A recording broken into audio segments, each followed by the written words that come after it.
Va chercher le flacon d'amoxicilline et remplis une seringue. Une petite injection d'antibiotiques et je vais le sortir de là.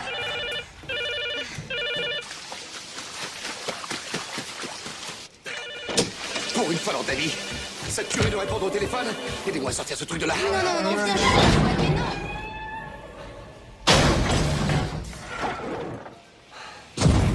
Maman est très en colère.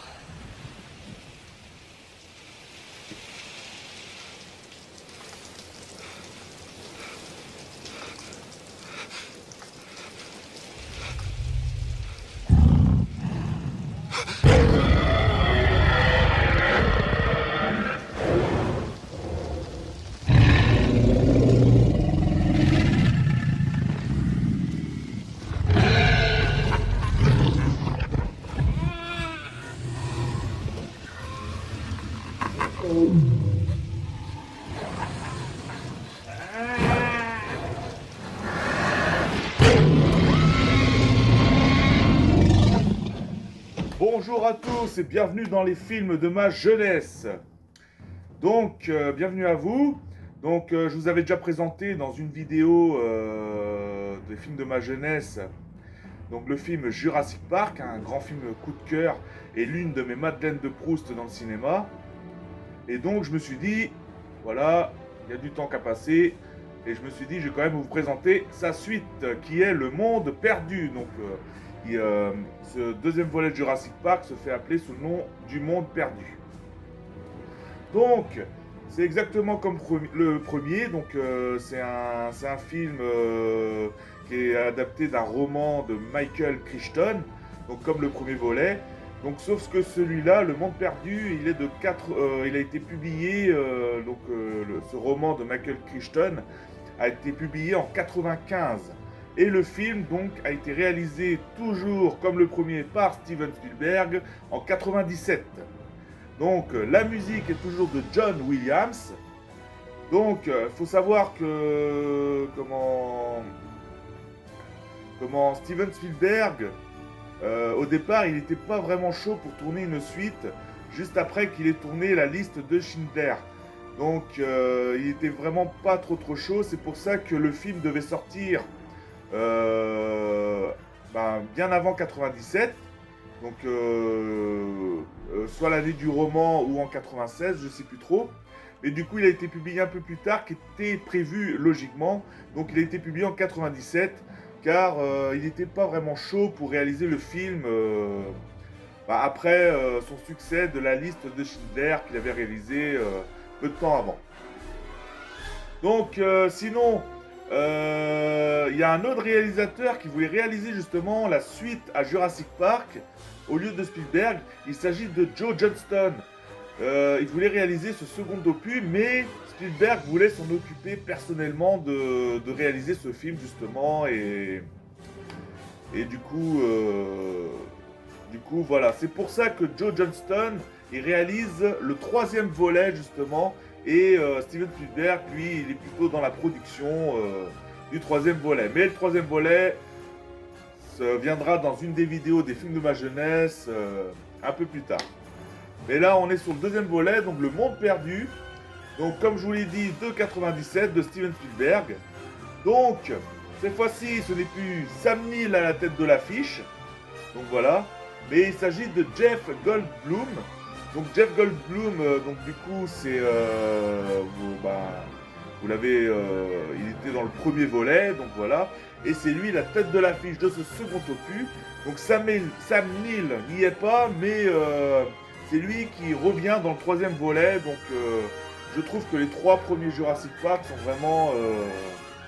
vraiment excellents. Même au niveau comment les histoires ont été tournées.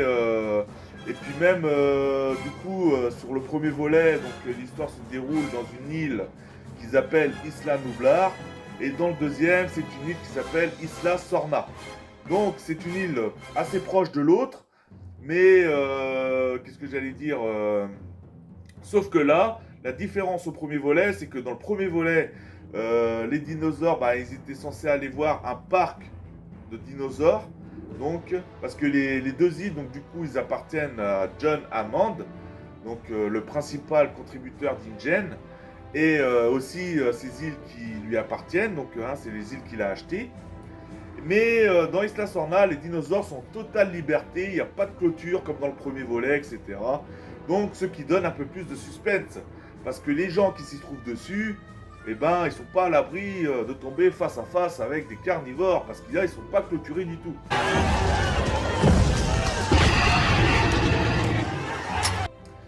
Donc voilà pour ça. Donc je reprends les acteurs. Donc on avait Jeff Goldblum qui reprend son rôle de Ian Malcolm. Donc au départ, il avait été convié par John Hammond qui lui avait dit justement d'aller sur l'île pour étudier les dinosaures dans leur environnement naturel. Mais il n'est pas d'accord vu ce qu'il a vécu au premier volet, donc à Isla Nublar. Il n'était pas tout à fait d'accord pour y retourner. Mais quand il a su que sa petite amie, le docteur Sarah Hardin, incarnée par Julien Moore, est allée sur cette île et livrée à elle-même toute seule, donc du coup, Ian Malcolm, lui, il part sur cette île non pas pour faire ce que John Hammond a dit, étudier les dinosaures dans l'environnement naturel, mais comme il dit dans le film, une mission de sauvetage pour aller bien sûr chercher sa petite amie. Donc on y va, Jeff Goldblum dans le rôle de Ian Malcolm. Qu'est-ce que tu racontes, c'est Karen? Tu la connais depuis 10 ans. Elle a même pas une Sega. C'est carrément une troglodyte.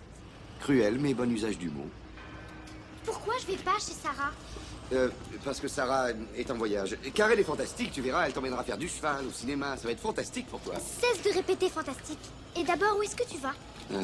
C'est juste pour quelques jours, mais je n'irai pas si ce n'était pas vraiment important. Je suis ta fille tout le temps, tu sais. Tu peux pas m'abandonner comme ça à la première occasion. Ce que tu me dis me touche. C'est ta mère qui t'a dit de me dire ça? Professeur Malcolm, descendez s'il vous plaît. Tu sais mon lapin, je sais qu'on a eu des années difficiles. Bon, je crois que... maintenant, donc c'est pour ça que j'ai commencé par les acteurs du premier volet à vous en parler.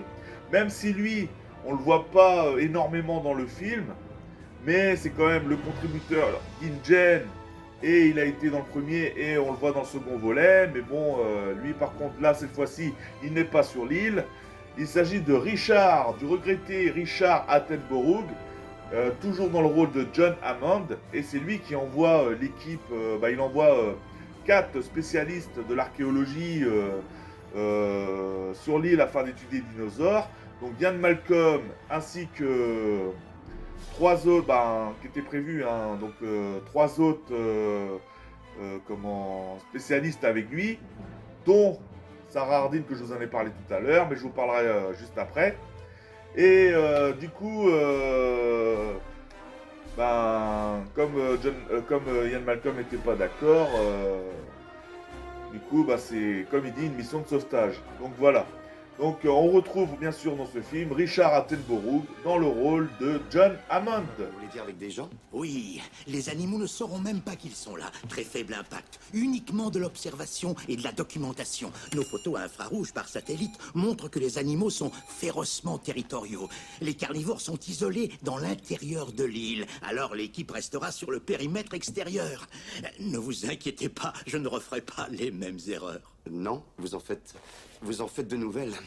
John, est-ce que... Bon, d'accord. Eh bien, il y a une autre île avec des dinosaures, sans clôture cette fois-ci. Et vous voulez envoyer des personnes dessus. Un petit groupe de personnes sur le terrain. C'est ça? Et qui sont les 4 cinglés que vous allez essayer d'entraîner là-dedans?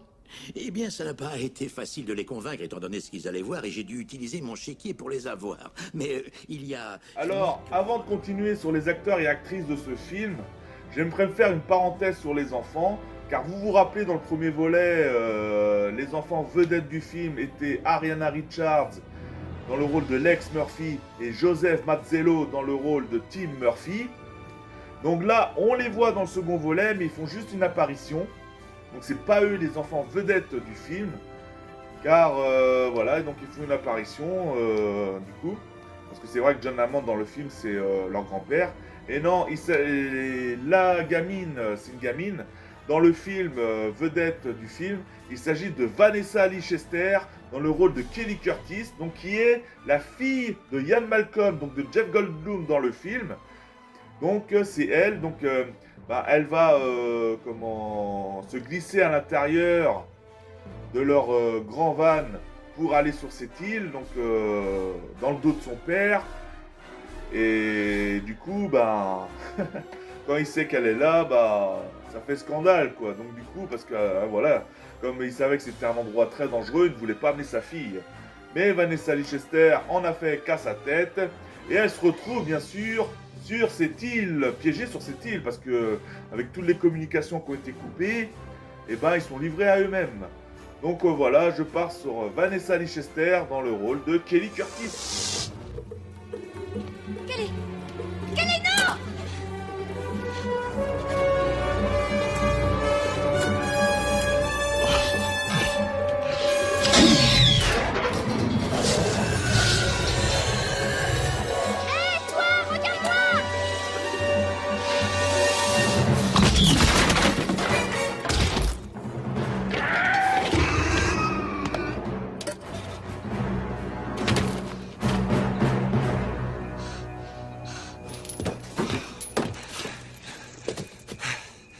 Ils t'ont viré de l'équipe de gym?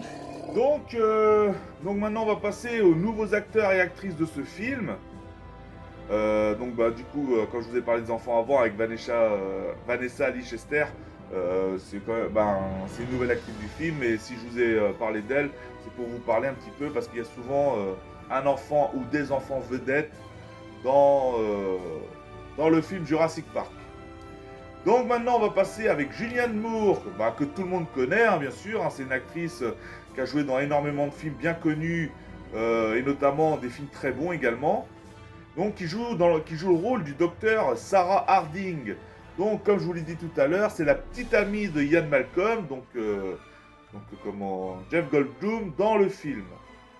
Donc on y va avec le docteur Sarah Harding, incarné par Julianne Moore. Les animaux qui viennent de passer, tu les as vus? C'est un groupe familial, un couple et un adolescent, toujours ensemble longtemps après la petite enfance. Chaque couvée que j'ai vue avait des coquilles écrasées et piétinées. Une fois éclos, les petits restent dans l'environnement natal une longue période. C'est concluant. Je mettrais fin à la controverse si je pouvais photographier le nid. Est-ce que tu as été attaqué? Ah non, c'est mon sac porte-bonheur. Il a toujours été dans ses guitares. Bon, Sarah. C'est un Nikon? Oui, un Nikon. Je peux te l'emprunter. Je reviens vite, mon chéri, je te promets. Sarah, quand Hammond t'a contacté, pourquoi tu ne m'en as pas parlé? Parce que je savais que tu m'aurais empêché de venir. Oui, on t'aura attaché au pied du lit. J'ai compris comment ces animaux ont survécu sans lysine. Je m'en fous. Quand on regarde les régimes des espèces herbivores qui sont prospères, elles mangent beaucoup d'agame de soja, c'est-à-dire très riche en lysine. Et les carnivores, ils mangent les herbivores, alors. Ah, attendez. Chut. Restez où vous êtes et silence. Je reviens tout de suite. Sarah, non. Restez ici. Donc on enchaîne avec l'acteur Vince Vaughn qui incarne Nick Van Owen. Donc du coup, lui il fait partie des chercheurs dans l'équipe de Ian Malcolm. Donc il fait partie d'une personne qui a été envoyée aussi par John Hammond. Donc du coup, dans l'équipe avec Jeff Goldblum, donc Ian Malcolm. Donc voilà, Vince Vaughn à ses côtés, qui incarne Nick Van Owen. Espera, un momento. Steve dit qu'il veut tout débarquer maintenant sur la rive. Il ne remontera pas plus le fleuve. Il a entendu trop d'histoires sur ce chapelet d'île. Et il veut tout débarquer et aller s'ancrer loin de Quel là. genre d'histoire? ¿Qué tipo de cuentos? Pues de pescadores que se acercaron demasiado a las islas y nunca volvieron. Si. Ce sont des histoires de pêcheurs qui se sont trop approchés de cette île et ne sont jamais revenus. Tengo la radio, tengo el teléfono, satélite. Il a la radio, il a le téléphone par satellite. Mire, cuando necesite, llámeme.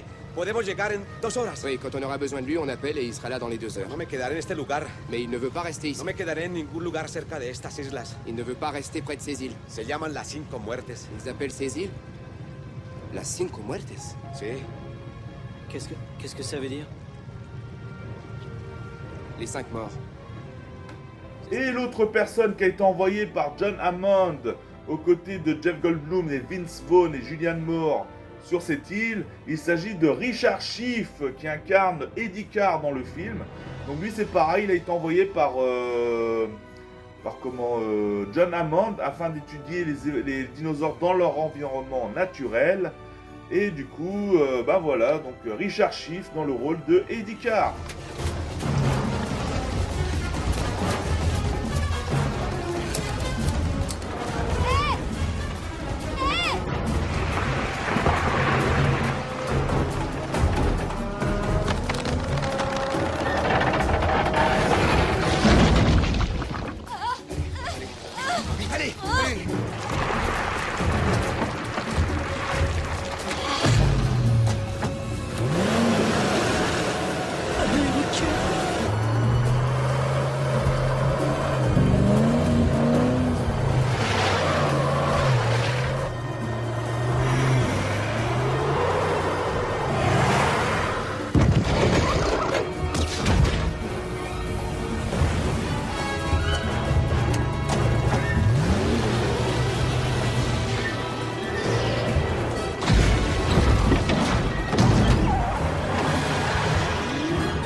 Augmente ta vitesse ascensionnelle.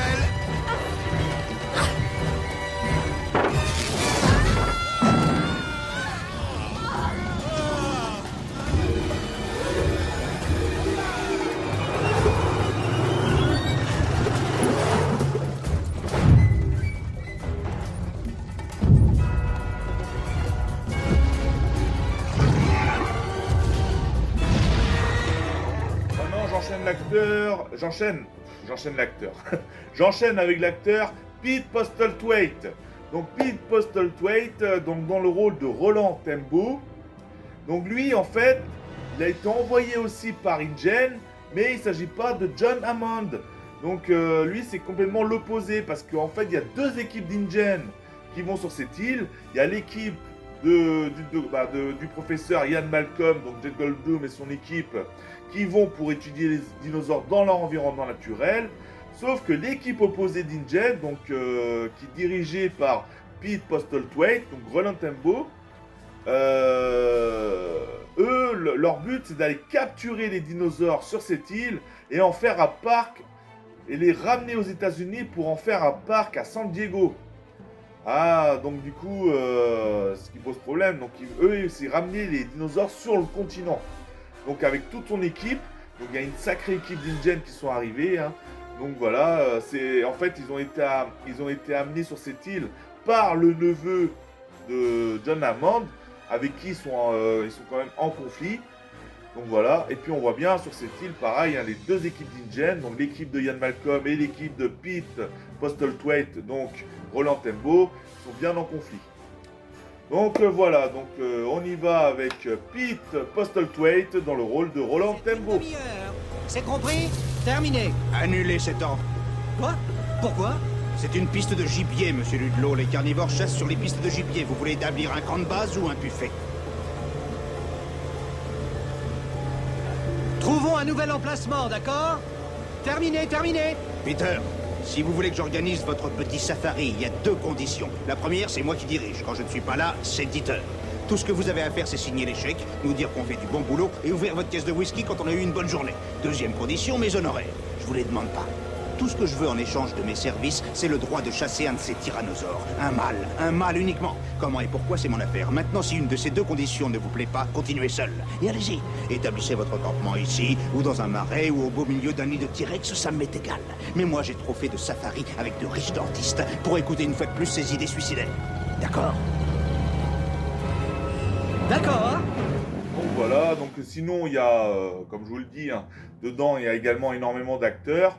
Donc je ne vais pas tous les citer, c'est pour ça que je vais m'arrêter là et on va passer à l'histoire. Mais avant de passer à l'histoire, j'aimerais vous dire deux, trois petites choses. Notamment un acteur, je vais juste parler d'un acteur, il s'agit de Peter Stormare qui joue dans le film. Alors lui, à l'époque quand j'avais vu ce film, donc dans les années 90, j'avais pas trop fait référence parce que c'est un acteur que je connaissais pas spécialement.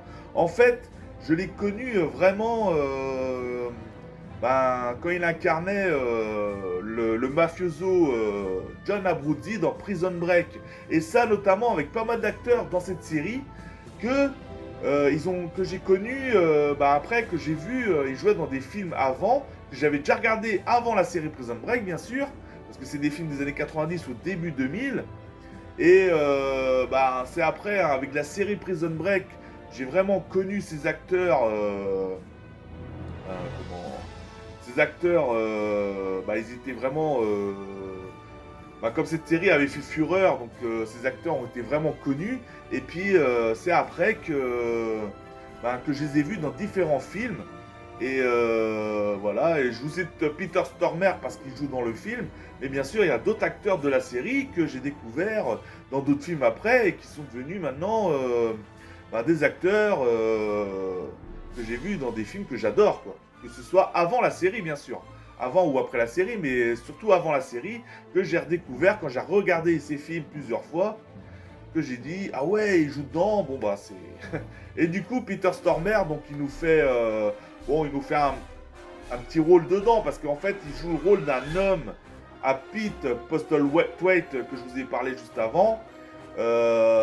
C'est une personne qui a été envoyée aussi par Jen, mais pas dans l'équipe de étudier les dinosaures, mais dans une équipe plutôt pour capturer les dinosaures et les envoyer sur le continent. Donc de l'autre équipe d'Ingen.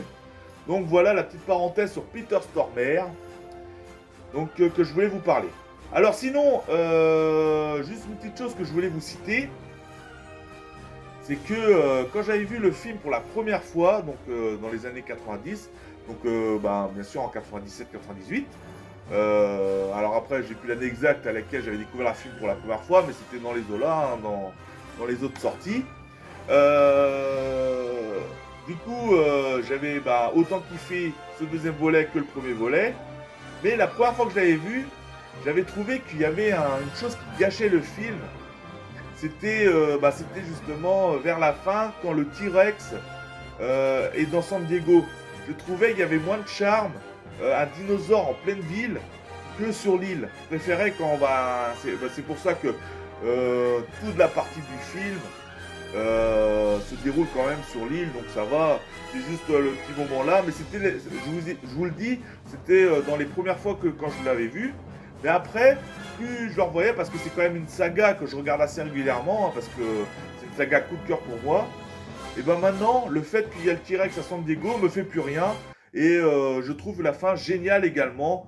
Donc voilà, avec son petit, le petit du T-Rex, etc. Donc voilà, c'était juste la première fois hein, que je l'avais vu. J'ai trouvé le passage à San Diego avec le T-Rex qui gâchait un peu le film. Mais maintenant, ça gâche plus le film parce que plus je l'ai regardé, et puis voilà quoi. Donc c'est le truc que je trouvais gâché, mais en fait qui est pas gâché du tout. Donc voilà la petite parenthèse. Et aussi une petite actrice qui a fait une apparition aussi dans le film. Il s'agit de Camille Abel, donc qui a même tourné avec Steven Seagal, qui a tourné dans des films, même des petits films d'horreur, des films. Donc voilà, Camille Abel, parce que c'est une actrice, même en grandissant, elle est toujours radieuse, hein, c'est vrai que voilà. Et puis là, elle fait une apparition en tant que petite fille, donc du coup c'est dans l'une de ses premières apparitions au cinéma.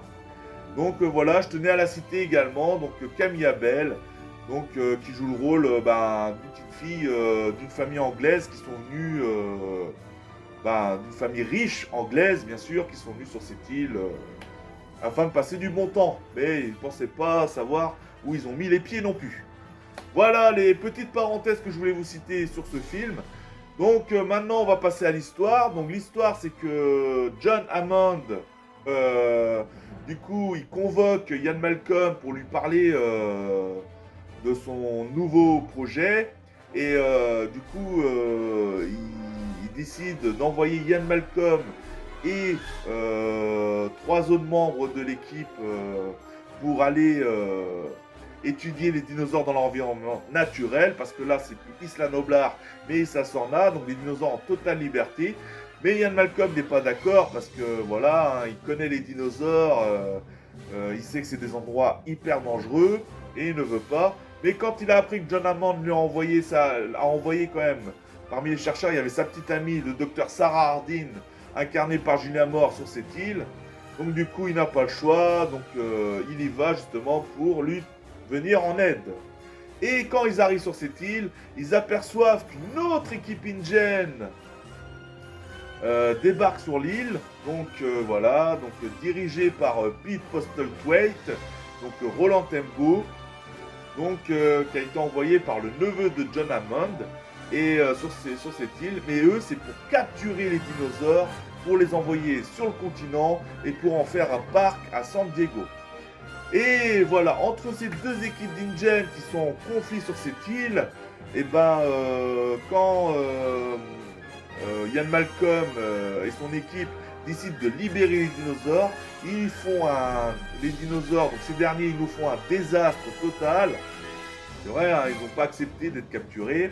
Ils nous font un désastre total, et avec le désastre total, ils ont coupé toutes les communications, etc. Et ils n'ont plus moyen de revenir sur le continent. Donc voilà, donc les deux équipes InGen s'associent. Voilà, et leur but c'est de survivre sur cette île jusqu'à pouvoir retourner sur le continent sain et sauf. Et voilà, et là ils font face à nouveau au danger, donc à tous ces dinosaures, les carnivores, etc.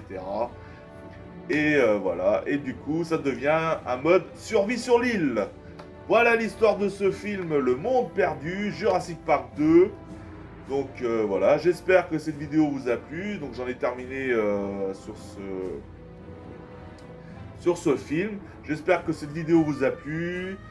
Merci à ceux qui like, qui soutiennent, qui commentent, qui partagent, qui s'abonnent. Et je vous dis, gardez la pêche, portez-vous bien. Et je vous dis à la prochaine. Allez, ciao les amis.